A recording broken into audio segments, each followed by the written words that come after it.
Bu şeylərə xahiş edirəm, diqqət eləyək. Xüsusilə də Ramazan ayında əgər o süfrədə, o məclisdə nəsə gördünüz ki, vermək istəyirlər, yemək, içmək, su, çay, hər nəsə, mən din xadimlərimizdən xahiş edirəm ki, orada oturmasınlar, oradan çıxsınlar. Otursalar, o da onlara şərikdir və deməli, razılıq əlamətidir. Hə, filan kəsim uzaqdan gəlib, nə bilim, qonaqdır, qardaşım, o qonaq yeməyə gəlib bura.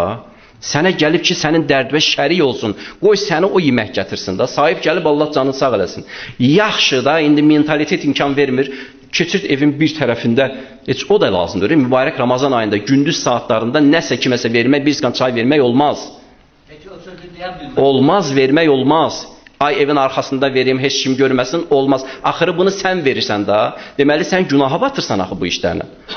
Bu şeylərdən çəkinmək lazımdır. Yenə deyirəm, iftarda hə, keçir evin dalında iftarı ver yenə.